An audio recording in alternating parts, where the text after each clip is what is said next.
وہ اتنی بڑی تھی کہ جب کنویں سے پانی پیتے تھی، وہ جو قبیلے کا کنواں تھا، تو وہ پورے ایک دن کے لیے خشک ہو جاتا تھا.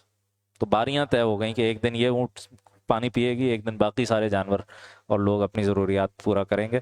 قدار نامی ایک بدبخت آدمی کو کھڑا کیا گیا، اس نے جا کے اس اونٹنی کی کونچیں کاٹ ڈالی. صالح علیہ السلام نے کیا دیا تھا، دیکھو اس اونٹنی کو ہاتھ لگایا تو 3 دن کے اندر اندر عذاب آ جائے گا. انہوں نے اس کی کونچیں کاٹ ڈالی، ٹانگیں کاٹ ڈالی، نہیں چل سکی، مر گئی. اللہ تعالیٰ کی طرف سے سزا نازل ہوئی. یہ لوگ پہاڑوں کے اندر رہتے تھے، انہیں بڑا ناز تھا. کہا بھئی نوح علیہ السلام کی قوم تو نشیب میں تھی تو سیلاب میں تباہ ہو گئی، عاد والے تو پہاڑ کے اوپر تھے، آندھی میں تباہ ہو گئے، ہم تو پہاڑوں کے اندر رہتے ہیں، ہمیں کیا ہو سکتا. تو زلزلہ آ گیا. اور ایک آیت میں آتا ہے کہ صیحہ فاخذتہم الصیحہ، فرشتے کی چیخ نے آ پکڑا، سب کے سب اوندے منہ پڑے رہ گئے اپنے گھروں کے اندر.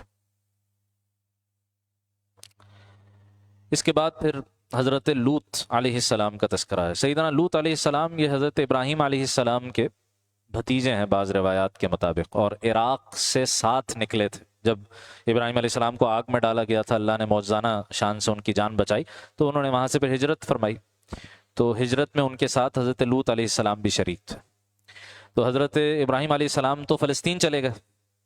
فلسطین ہی کے علاقے کے ساتھ، ارض مقدس ہی کے ساتھ، جو موجودہ زمانے میں اردن کا علاقہ ہے، جارڈن جو ملک ہے، اس کے ساتھ آپ جانتے ہیں ڈیڈ سی ہے، بحر مردار. تو یہ علاقہ تھا، سدوم اور عمورہ کی بستیاں تھیں. تو ان کی طرف حضرت لوط علیہ السلام کو رسول بنا کر بھیجا گیا. اور یہ بڑا غیر معمولی اقدام تھا کہ اس سے پہلے اور اس کے بعد بھی جتنے رسول آئے وہ اسی قوم میں سے ہوا کرتے تھے، لیکن لوط علیہ السلام ایک ایکسیپشن ہے کہ وہ باہر سے آئے تھے. تو لوط علیہ السلام کو اس قوم کی طرف بھیجا گیا. ان کے ہاں شرک کے ساتھ ساتھ ایک اور بڑی مصیبت تھی. یہ موجد تھے، انوینٹرز تھے اس برائی کے جس کو ہم جنس پرستی کہا جاتا، کہ مرد مردوں سے اپنی خواہش پوری کرتا. ایسا گھناؤنا فعل یہ سب سے پہلے اس قوم نے شروع کیا. لوط علیہ السلام سمجھاتے رہے، کہا ہا اولائی بناتی، یہ میری بیٹیاں ہیں، ان سے نکاح کر لو. اچھا، یہ میری بیٹیاں اسے مراد ان کی اپنی بیٹیاں بھی ہو سکتی ہیں، اور قوم کے لیے جو پیغمبر ہے وہ باپ کے درجے میں ہوتا ہے. بھئی قوم کی بیٹیاں، ان سے نکاح کرو، جو جائز رستہ اللہ نے رکھا ہے، جو فطری طریقہ اللہ نے رکھا ہے، اس کو پورا کرو. لیکن نہیں. تو لوط علیہ السلام کے پاس فرشتے کچھ آئے، لیکن وہ فرشتے آنے سے پہلے حضرت ابراہیم علیہ السلام کے پاس گئے، ان کو اسحاق علیہ السلام کی بیٹے کی پیدائش کی بشارت دی، اور پھر وہاں سے آئے لوط علیہ السلام کے پاس. اور یہ فرشتے خوبصورت نوجوانوں کی شکل میں آئے. اچھا، لوط علیہ السلام کی بیوی بھی ایمان نہیں لائی تھی. نوح علیہ السلام کی بیوی بھی ایمان نہیں لائی، لوط علیہ السلام کی بیوی بھی ایمان نہیں لائی. وہ قوم کے ساتھ اس نے کسی طرح خبر کر دی کہ گھر میں یہ مہمان آئے ہوئے ہیں. قوم کے لوگ دوڑے دوڑے آ گئے، ان کو ہمارے حوالے کرو. تو لوط علیہ السلام سخت پریشان ہوئے. اللہ سبحانہ و تعالیٰ نے بہرحال فرشتوں کے ذریعے بتایا کہ یہ ان کی آپ تک رسائی نہیں ہو سکے گی. سورہ ہود میں تفصیل آتی ہے. آپ ایسا کریں کہ اپنے گھر والوں کو، صرف ان کی بیٹیاں تھیں جو ان پر ایمان لائیں، کا بس بیٹیوں کو ساتھ لے کے صبح صبح بالکل سحری کے وقت گھر سے نکل جائیں، اور آپ کے ساتھ آپ کی بیٹیاں چلی جائیں. بیوی آپ کی پیچھے رہے گی، وہ قوم کے ساتھ ہی ہلاک ہوگی. وہ پیچھے رہی. لوط علیہ السلام کو وہاں سے بچا لیا گیا. پیچھے اللہ تعالیٰ کا جو غضب اس بستی پر نازل ہوا ہے، تین طرح کے عذابوں کا ذکر آتا ہے قرآن حکیم جو اس بستی پر نازل ہوا. فجعلنا عالیہا سافلہا، ہم نے اس بستی کا اوپر والا حصہ نیچے کر دیا. اب اس سے اشارہ زلزلے کی طرف بھی ہو سکتا ہے کہ زلزلہ اتنا شدید آیا کہ اوپر کا حصہ نیچے، نیچے کا حصہ اوپر ہو گیا. یا جیسے ایک روایت سے پتہ چلتا ہے کہ فرشتے کو حکم ہوا، اس فرشتے نے پوری بستی اٹھائی ہے آسمان میں اور الٹی زمین پر ماری گئی. ایسا غضب اللہ کا نازل. اچھا، اس پر بھی بس نہیں کیا گیا. وَأَمْطَرْنَا عَلَيْهِمْ حِجَارَةً مِّن سِجِّيلٍ، ہم نے ان کے اوپر پکی ہوئی پکی ہوئی مٹی کے پتھر برسائے، پتھراؤ ہوا ہے ان کے اوپر. مُصَوَّمَةً عِندَ رَبِّكَ، جو ہر پتھر نشان زدہ تھا کس کو جا کر لگنا ہے، اور پوری قوم کو اندھا کر دیا گیا اس عذاب کے دوران. ایسے اللہ کا غضب نازل ہوا ہے اس بستی پر. اور آج یہ جو بحر مردار ہے، ڈیڈ سی، اس کا نام ہی ڈیڈ سی ہے، یہی علاقہ تھا جو سب سے زیادہ سخت عذاب جس قوم پر آیا. اس کے بعد حضرت شعیب علیہ السلام کی قوم قوم مدین کا تذکرہ ہے۔ مدین یہ بھی کہا جاتا ہے، بعض روایات میں ہے، اگرچہ تاریخی روایات ہیں، ہم حتمی طور پہ نہیں کہہ سکتے، کہ ابراہیم علیہ السلام کے دو بیٹے تو ان کا ذکر قرآن میں ہے، اسماعیل اور اسحاق علیہ السلام، دو بیویوں سے۔ کہا جاتا ہے ایک تیسری بیوی بھی تھی قطورہ کے نام سے، اور ان سے ابراہیم علیہ السلام کے بیٹے یا پوتے تھے مدین، جو پھر قوم مدین، جو موجودہ زمانے میں جو ریڈ سی ہے نا، بحر احمر، یہ جدہ اور سعودیہ کے ساتھ ساتھ جو دریا اور جو سمندر چلتا ہے ریڈ سی، اس کے ساحل پر یہ قوم آباد تھی۔ ان کا مسئلہ معاشی تھا، شرک کے ساتھ ساتھ معاشی مسئلہ تھا، اور وہ کیا، ناپ تول میں کمی۔ کل ہم نے دیکھا تھا نا سورہ انعام میں، اوف المکیال والمیزان، اوف الکیل، اپنے یہ ناپ تول پورا کرو۔ تو حضرت شعیب علیہ السلام کو ان کی طرف بھیجا گیا۔ شعیب علیہ السلام کو خطیب الانبیاء کہا جاتا ہے، خطیب الانبیاء، خطابت بڑی شاندار تھی، قرآن مجید میں ان کی پوری تقریریں آئی ہیں۔ تو قوم کو سمجھایا ایسا مت کرو، تم کو میں دیکھتا ہوں تم انتہائی خوشحال ہو، بھئی کوئی ایسی قوم جو غریب ہو، نادار ہو، جس کے پاس کچھ نہ ہو، وہ ایسی حرکتیں کرے، مال لوٹے لوگوں کا اور ڈاکہ ڈالے اور ناپ تول میں کمی کرے، تو چلو پھر سمجھ میں آتا ہے۔ تم تو انتہائی خوشحال لوگ ہو، تمہیں یہ سب کچھ کرنے کی کیا ضرورت؟ اور ناپ تول میں کمی مت کرو، زمین میں فساد مت پھیلاؤ، لوگوں کا مال ناحق مت لوٹ لو۔ ڈاکے بھی ڈالتے تھے اور لوگوں کو نقصان بھی پہنچاتے تھے، اور مال زبردستی ہتھیا بھی لیا کرتے تھے، اور جو بھی بستی کے پاس سے گزرتا تھا انتہائی بھاری بھاری ٹیکس ان سے وصول کرتے تھے، ڈاکے بھی ڈالتے تھے۔ تو یہ ان کا مسئلہ تھا، ان کو دعوت دی گئی، قوم نہیں مانی، اللہ تعالیٰ نے ان سب کو تباہ کیا۔ کیسے تباہ کیا گیا؟ ایک جگہ الفاظ آتے ہیں کہ فَأَخَذَهُمْ عَذَابُ يَوْمِ الظُّلَّةِ، سائبان والے دن کے عذاب نے ان کو آ پکڑا۔ ایک بادل آیا، قوم کے لوگ سمجھے چلو بارش ہوگی، خوشیاں منانے لگے۔ وہ بارش تو ہوئی لیکن پانی کی نہیں ہوئی، آگ کی بارش ہوئی، آگ برسی۔ اور ایک جگہ صیحہ کے الفاظ بھی ہیں، ایک جگہ رجفہ کے الفاظ بھی ہیں، زلزلہ یا فرشتے کی چیخ سے تباہ کیے گا۔ اس کے بعد اگلے تقریباً 10-12 رکوعات تک حضرت موسیٰ علیہ السلام کا تفصیلی واقعہ آیا۔ سب سے زیادہ تفصیل سے جو واقعہ قرآن حکیم نے ذکر کیا ہے اور بار بار ذکر کیا ہے، وہ حضرت موسیٰ علیہ السلام کا۔ قریباً 130 مرتبہ موسیٰ علیہ السلام کا نام آیا ہے قرآن حکیم، 130 مرتبہ۔ تو یہاں بھی تفصیلات ہیں، کچھ تفصیلات سورہ قصص میں ہیں، کچھ تفصیلات سورہ طٰہٰ میں ہیں، کچھ تفصیلات سورۃ النمل میں ہیں، وغیرہ وغیرہ۔ مختلف صورتوں میں مختلف ان کی حیات طیبہ کے مختلف واقعات ذکر ہوا۔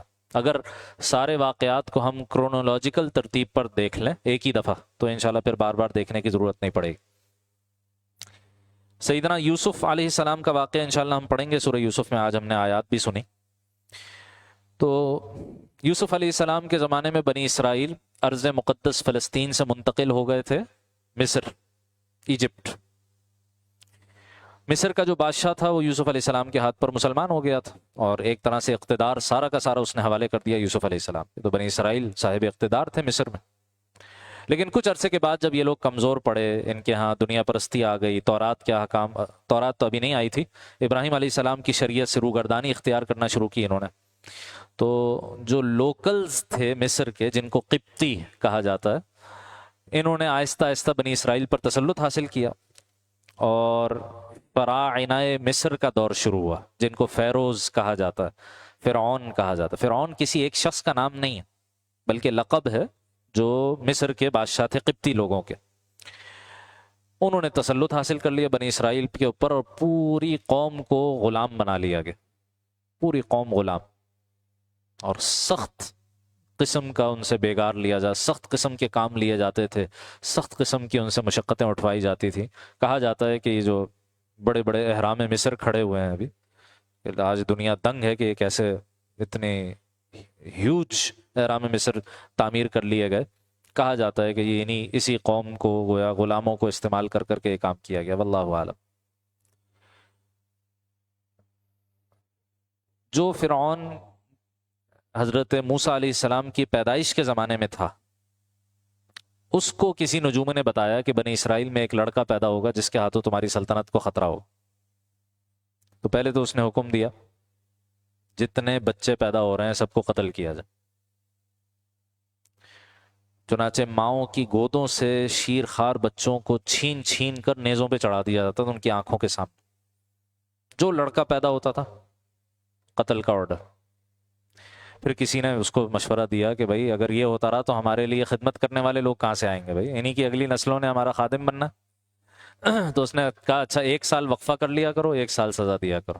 تو جس سال وقفہ تھا ہارون علیہ السلام پیدا ہوئے حضرت عمران کے گھر پر۔ موسیٰ علیہ السلام کے والد کا نام بھی عمران تھا۔ پھر جس سال سزا جاری تھی اس سال موسیٰ علیہ السلام پیدا ہوئے۔ ان کی والدہ کو خطرہ ہوا کہ یہ تو پتہ چلے گا تو ان کو بھی شہید کر دیا جائے گا، مار دیا جائے گا۔ تو انہوں نے اللہ سے دعا کی، سورہ قصص میں اور سورہ طٰہٰ وغیرہ میں تفصیل آتی ہے۔ اللہ تعالیٰ نے حکم دیا بچے کو ایک صندوق میں ڈالو اور یہ صندوق دریا نیل کے حوالے کر دو۔ اور یہ اللہ تعالیٰ کی طرف سے ایسا مضبوط الہام تھا موسیٰ علیہ السلام کی والدہ کے دل میں کہ وہ یہ کام کر سکیں، ورنہ آپ سوچیں ذرا ایک ماں بچے کو صندوق میں ڈال کے دریا کے حوالے کر رہی ہے، تو یقین تھا کہ اللہ محفوظ رکھے گا۔ اللہ کی شان کہ وہ صندوق دریا کے ساتھ بہتے بہتے عین فرعون کے محل تک پہنچ گیا۔ خادموں نے اٹھا لیا، بچے کو دیکھا، فرعون کو کے ساتھ سامنے لایا گیا تو اس کو شک ہونے لگا یہ کوئی بنی اسرائیلی ہے۔ قریب تھا کہ قتل کا آرڈر دیتا کہ فرعون کی بیوی جو بعد میں ایمان لے آئیں سیدہ آسیہ سلام علیہا، ان کی نظر پڑی بچے پر تو شدید محبت اللہ تعالیٰ نے ان کے دل میں ڈال دی، اور موسیٰ علیہ السلام کو کی جان بخشی کی درخواست کی اس نے فرعون سے، فرعون نے بخش دیا۔ اسی محل میں پلے بڑھے۔ اچھا اب مسئلہ یہ ہوا کہ موسیٰ علیہ السلام کسی کا دودھ نہ پئیں تو جان کو خطرہ بن گیا، اتنا چھوٹا بچہ ہے ابھی دودھ پیتا ہے اور کچھ کھاتا پیتا نہیں ہے۔ تو موسیٰ علیہ السلام کی بہن وہ دریا کے ساتھ ساتھ آ رہی تھیں دیکھتے ہوئے سارا معاملہ۔ انہوں نے محل میں آ کر کہا کہ اچھا میں تمہیں بتاتی ہوں ایک خاتون کا، بہت پاک صاف عورت ہے، یہ بچہ ضرور اس سے دودھ پی لے گا۔ وہ لے آئیں ان کی والدہ کو، اور اس طرح فَرَجَعْنَاكَ إِلَىٰ أُمِّكَ، اے موسیٰ ہم نے تمہیں تمہاری والدہ کی گود میں دوبارہ پہنچا دیا۔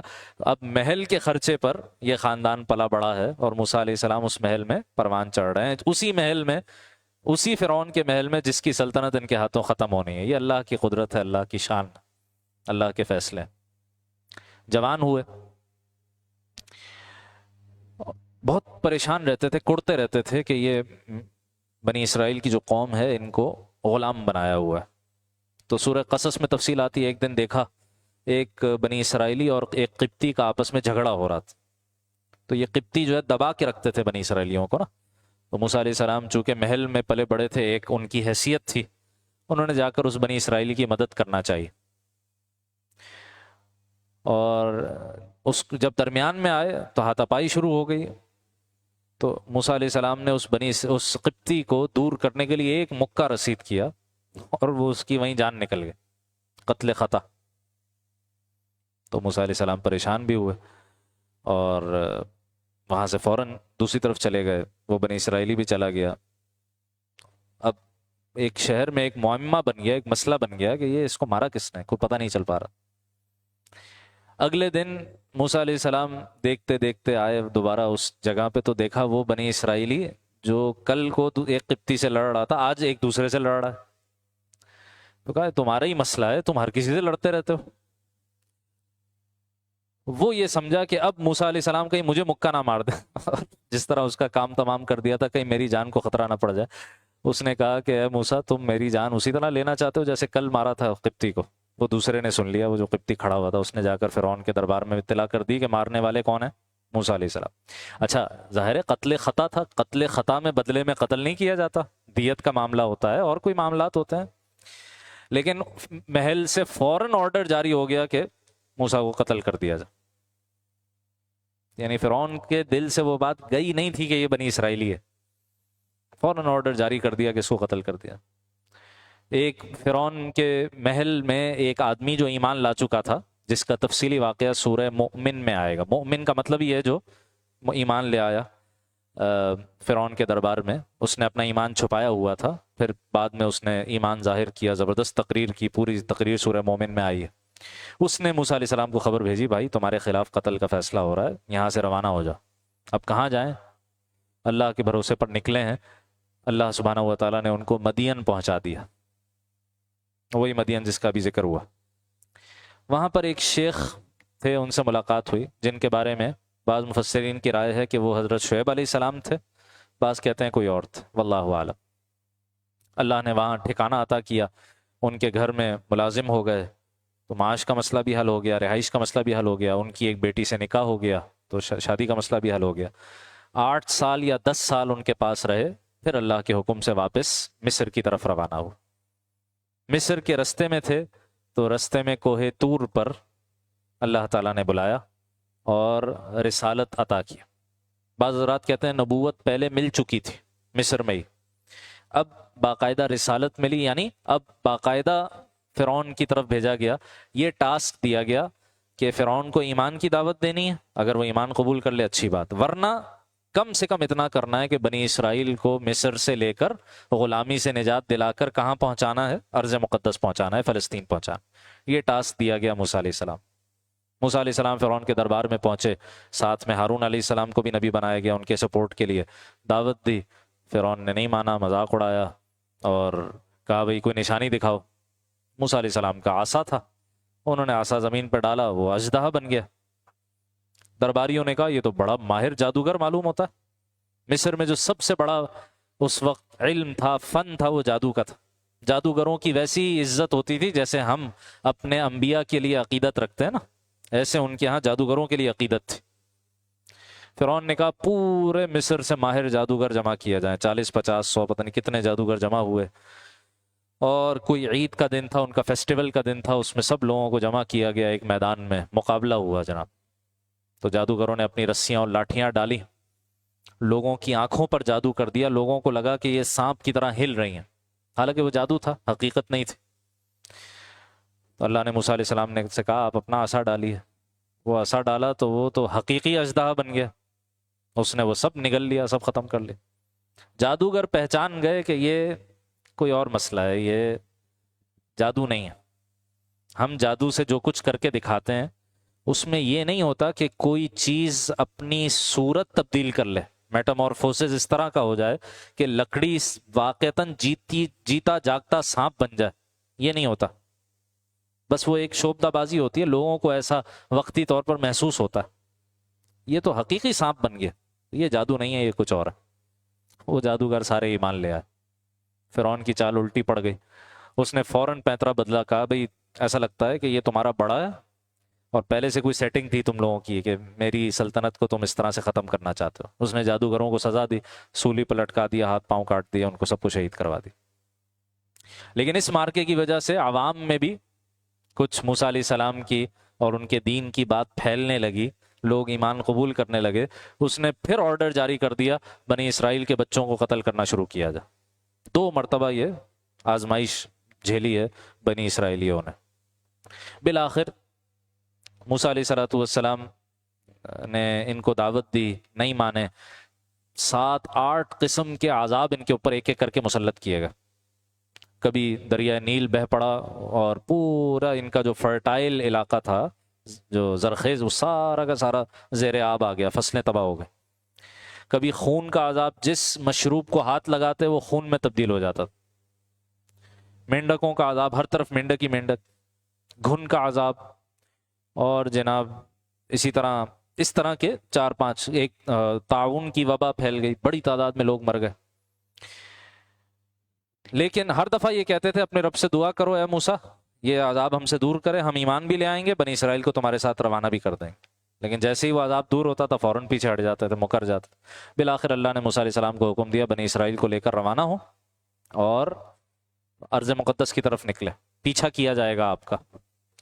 صبح رات کے وقت نکلے، صبح فرعون کو خبر ہوئی کہ سارے بنی اسرائیلی بھاگ گئے، اس نے لشکر جمع کیا، پیچھا کیا۔ اللہ کا کرنا یہ ہوا کہ موسیٰ علیہ السلام اور بنی اسرائیل رستہ بھٹک کے ایسی جگہ آ گئے جہاں سامنے سمندر آ گئے۔ حالانکہ وہ رستہ بھٹکے نہیں تھا، اللہ کا حکم تھا، لیکن بظاہر یہ نظر آیا کہ رستہ بھٹک گیا، سامنے سمندر آ گیا، پیچھے فرعون کا لشکر۔ قوم نے کہا لو بھائی کام ہو گیا ہمارا، انا لمدرکون، اب تو ہم پکڑے گئے، مصر میں تھے کم سے کم زندہ تھے، اب فرعون جو ہمارا ساتھ حشر کرے گا ہم میں سے کسی کو نہیں چھوڑے گا۔ اور ایک موسیٰ علیہ السلام اکیلے کھڑے رہے، کلا ہرگز نہیں، ان معی ربی سیہدی، میرا رب میرے ساتھ ہے، وہ کوئی رستہ دکھائے۔ حکم ہوا عصا سمندر پر ماری ہے، سمندر پھٹا، بنی اسرائیل کو نکالا گیا، پیچھے سے فرعون نے اپنا لشکر گھسایا سمندر میں پیچھا کرنے کے لیے، بیچ سمندر پہنچا، بنی اسرائیل نکل چکے تھے، اللہ کا حکم آیا اور سمندر آپس میں مل گئے اور پوری کی پوری قوم غرق کر دی گئی، آل فرعون سارے کے سارے غرق کر دیے گئے۔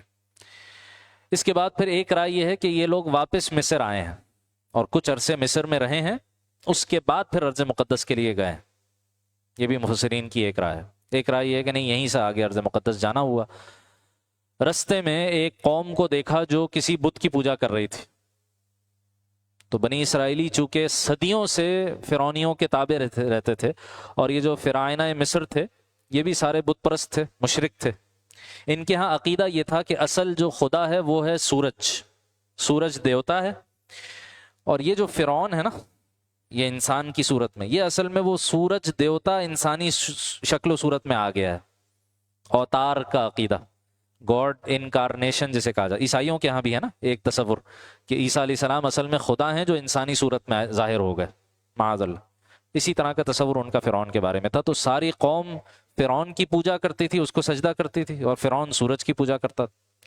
ان کے ہاں گائے کا بھی بڑا تقدس تھا، گائے کی بھی پوجا ہوتی تھی ان کے ہاں۔ بعض کہتے ہیں یہ جو 12 قبیلے ہیں نا بنی اسرائیل کے، ان میں سے ایک قبیلہ تاریخ میں اس کا پتہ نہیں ملتا کہ وہ کہاں گیا، تو بعض لوگ کہتے ہیں کہ یہ یہاں ہندوستان آ گئے تھے، یہ جو برہمن جو ہے نا یہ ابراہیم ہی کی بگڑی ہوئی صورت ہے، اور ان کے یہاں بھی گائے کا تقدس پایا جاتا ہے، تو ہم حتمی طور پہ کچھ نہیں کہہ سکتے، تاریخی روایات ہیں، واللہ عالم۔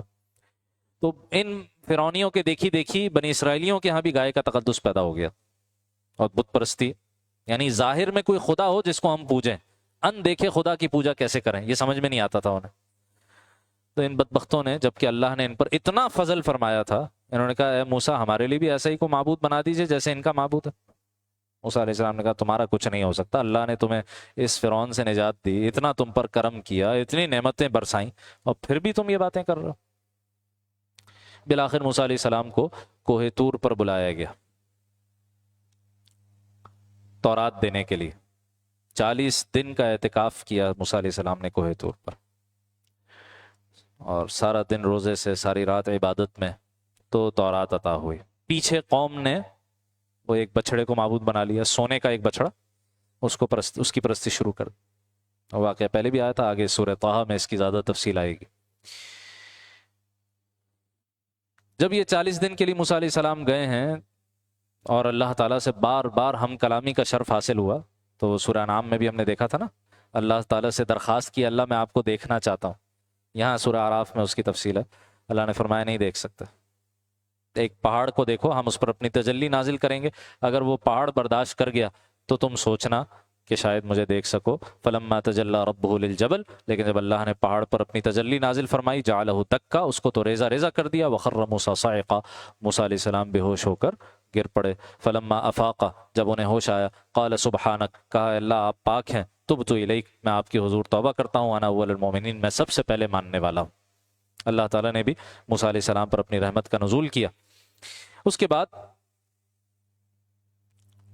موسیٰ علیہ السلام جب واپس آئے تو دیکھا قوم نے بچڑے کو معبود بنایا ہوا ہے، تو پھر وہ سزا نافذ ہوئی، سورہ بقرہ میں آ چکی کہ جنہوں نے بچڑے کی پرستش کی ان کو ان کے رشتہ دار قتل کرے، یہ توبہ ہوگی۔ اچھا، تورات لائے، قوم نے ماننے سے انکار کر دیا کہ ہمیں کیا پتہ یہ اللہ کا کلام ہے۔ تو موسیٰ علیہ السلام نے ان کے بڑے بڑے 70 سرداروں کا انتخاب کیا، یہ بھی یہاں تفصیل آتی ہے، اور ان کو لے کر کوہ طور چلے گئے، اور کوہ طور پر اللہ تعالیٰ سے جو موسیٰ علیہ السلام کا کلام ہو رہا تھا وہ ان 70 لوگوں نے سنا اپنے کانوں سے، لیکن وہاں جا کے ان 70 لوگوں نے ایک گستاخی کی، قالوا ارنا اللہ جہرہ، کہنے لگے ہمیں اللہ کو کھلی آنکھوں دکھائیے، ہمیں کیا پتا کس کی آواز ہے۔ جب یہ جسارت کی انہوں نے تو اللہ نے ایک بجلی برسائی، سب کے سب تباہ و برباد کر دی، سب کے سب وہیں ڈھیر ہو گئے۔ موسیٰ علیہ السلام پریشان، کہا یا اللہ میں اب قوم کے پاس جاؤں گا تو لوگ کیا کہیں گے، ہمارے 70 آدمیوں کو جا کے مروا دیا تم نے. تو یقیناً یہ آپ کی منشا نہیں ہے کہ آپ ان کو ہلاک کر دیں. اگر آپ کی منشا ہلاک کرنا ہوتا تو بہت پہلے ہلاک کر چکے ہوتے اس قوم کو اس کی نافرمانیوں کی وجہ سے. تو دعا کی، اللہ نے کرم فرمایا، ان 70 کو دوبارہ زندہ کیا. اس کے باوجود انہوں نے جا کر قوم سے کیا کہا؟ ٹھیک ہے تورات اللہ کی کتاب ہے، لیکن اللہ نے کہا جتنا آسانی سے عمل ہو جائے کر لو، جو مشکل ہو اس کو چھوڑ دو. اپنی طرف سے یہ جملہ پڑھا دی. پھر اللہ نے پھر قوم کو بلایا اور طور پہاڑ سر پر بلند کیا اور کہا مانتے ہو یا ابھی طور گرائیں تمہارے سر کے اوپر. تو یہ ایک واقعہ ہوا. اس دوران حضرت موسیٰ علیہ الصلوۃ والسلام سے کلام کرتے ہوئے اللہ سبحانہ و تعالیٰ نے جناب رسول اللہ صلی اللہ علیہ وسلم کا تذکرہ کیا. موسیٰ علیہ السلام نے دعا کی اللہ ہمیں دنیا میں حسنہ عطا فرمائیے اور آخرت میں بھی. اللہ نے فرمایا ایک تو میری عمومی رحمت ہے جو ہر چیز پر چھائی ہوئی ہے، لیکن میں اپنی رحمت خاص کر دوں گا کچھ لوگوں کے لیے. وہ کون ہے؟ للذین یتقون، جو تقوی اختیار کریں، ویؤتون الزکاۃ، جو زکوٰۃ ادا کریں، والذین هم بآیاتنا یؤمنون، جو ہماری آیتوں پر ایمان رکھیں. اور کن کے لیے میں خاص کر دوں گا اپنی رحمت؟ الذین یتبعون الرسول النبی الامی، وہ لوگ جو پیروی کریں گے رسول نبی امی صلی اللہ علیہ وسلم. یہ کلام موسیٰ علیہ السلام سے ہو رہا ہے اور ان سے کہا جا رہا ہے میری رحمت خاص ان لوگوں کے لیے ہوگی جو نبی آخر الزمان صلی اللہ علیہ وسلم پر ایمان لائیں. تو آپ علیہ السلام کا تذکرہ موسیٰ علیہ السلام کے سامنے بھی ہوا. اس کے بعد اصحاب السبت کا واقعہ. اصحاب السبت، بس یہ سورہ اعراف ہم مکمل کریں گے، اس کے بعد سورہ انفال اور سورہ توبہ میں پھر زیادہ تفصیلات ہیں، وہ انشاءاللہ بعد میں دیکھیں گے. اصحاب السبت کا واقعہ کیا ہے؟ ہفتے کے دن کو ان کی عبادت کے لیے خاص کیا گیا. اللہ کے نبی علیہ السلام فرماتے ہیں ہر امت کو عبادت کے لیے خاص دن کے طور پر جمعے کا دن پیش کیا گیا. یہود نے ہفتے کا دن کا انتخاب کر لیا، عیسائیوں نے اتوار کے دن کا انتخاب کر لیا، اور میری امت جمعے کے دن کے اوپر کھڑی ہے عبادت کے لیے جو خاص دن ہے. ان کی نافرمانیوں کی وجہ سے، بار بار کی ان کی گستاخیوں کی وجہ سے، ان کے لیے پورا ہفتے کا دن 24 گھنٹے کسی قسم کا دنیاوی کام کرنا حرام کر دیے. جمعے کی مغرب سے لے کر ہفتے کی مغرب تک کوئی کاروبار، کوئی لین دین، کوئی اور کام نہیں کرنا. بس یا تو سونا ہے یا قضاء حاجت ہے یا تھوڑا بہت کھانا پینا ہے زندہ رہنے کے لیے، اور باقی سارا وقت عبادت میں مصروف رہا. اچھا، ایک بستی تھی جو مچھیروں کی بستی تھی. کہا جاتا ہے حضرت داؤد علیہ السلام کے زمانے میں یہ بستی تھی، بنی اسرائیل کی مچھیرے تھے. اللہ نے اس قوم کی آزمائش کی کہ ہفتے کے 6 دن مچھلیاں دور دور رہتی تھی اور ہفتے کے دن سامنے آ کر اچھلتی تھی. تو للچاتے تھے یہ لوگ، لیکن مجبور تھے، کیا کریں، ہفتے کے دن پکڑ نہیں سکتے. لیکن جب کچھ لوگوں سے برداشت نہیں ہوا، انہوں نے ہیلے بہانے شروع کر دیے. کیا ہیلا کیا کہ مختلف روایات میں مختلف باتیں آتی ہیں. ایک روایت میں آتا ہے کہ انہوں نے مچھلیاں پکڑتے تھے ہفتے کے دن، ان کی دم پر رسیاں باندھ دیتے تھے، وہ رسیاں پتھروں سے باندھ دیتے تھے اور پھر انہیں پانی میں چھوڑ دیتے اور کہتے تھے ہم نے تو نہیں پکڑا، دیکھو پانی میں ہے. اور اتوار کے دن جا کر رسیاں کھینچتے تھے اور مچھلیاں شکار کر لیتے. یا بعض لوگوں نے کیا کہ چھوٹی چھوٹی نالیاں نکال لیں دریا سے نا، اور ان پر چھوٹا سا ایک دروازہ سا بنا دیا. تو ہفتے کے دن دروازہ کھول دیتے تھے، پانی آتا تھا، پانی کے ساتھ مچھلیاں بھی آ جاتی تھی، پھر دروازہ بند کر دیتے تھے اور چھوٹے چھوٹے تالاب بن جاتے تھے، اور اگلے دن جا کر شکار کر لیتے تھے ان تالابوں میں. اب مچھلیاں باہر تو واپس جا نہیں سکتی. یہ ہیلے بہانے شروع کی اور کچھ عرصے بعد یہ ہیلا بھی چھوڑ دیا، کھلم کھلا ہفتے کے دن مچھلیاں پکڑنا شروع کر دی. تو قوم 3 گروہوں میں تقسیم ہو گئی. ایک تو یہ حرکت کر رہے تھے، ایک تھے جو منع کرتے تھے، کیا کر رہے ہو، اللہ کے غضب کو دعوت دے رہے ہو، ہفتے کے دن کوئی عبادت کے علاوہ کوئی اور کام نہیں کرنا، یہ کیوں اللہ کے غضب کو دعوت دے. اور ایک تیسرا طبقہ وجود میں آیا، اس نے کہا لِمَ تَعِظُونَ قَوْمًا اللَّهُ مُهْلِكُهُمْ أَوْ مُعَذِّبُهُمْ عَذَابًا شَدِيدًا.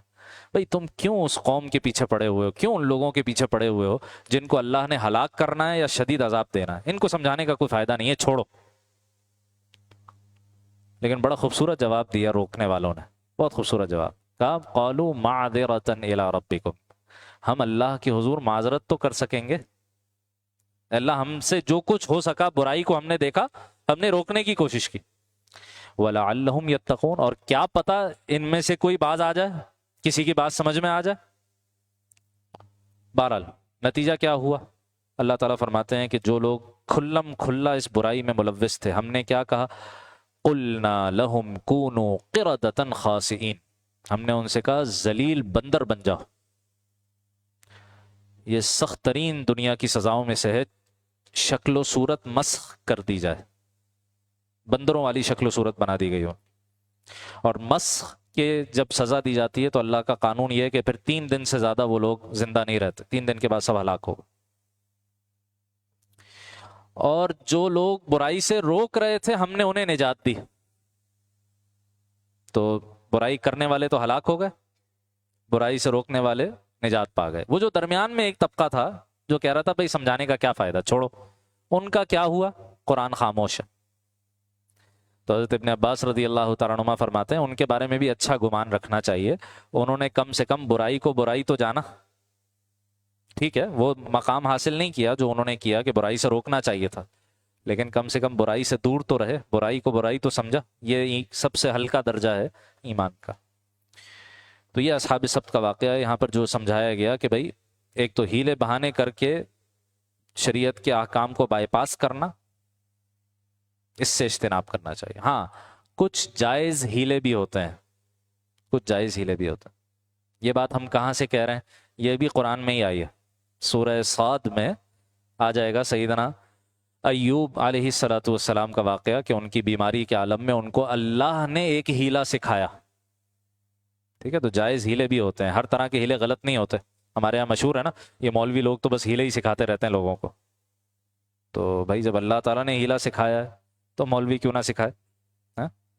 لیکن اس کے اپنے مقاصد ہوتے ہیں، اس کی اپنی باؤنڈریز ہوتی ہیں۔ یہ جس قسم کا ہیلا تھا کہ شریعت کے براہ راست صراحتاً حرام کردہ کام کو حلال کرنے کے لیے ہیلا کرنا محض اپنی خواہش کی بنیاد پر، اس کی ممانعت ہے، شدید ترین ممانعت۔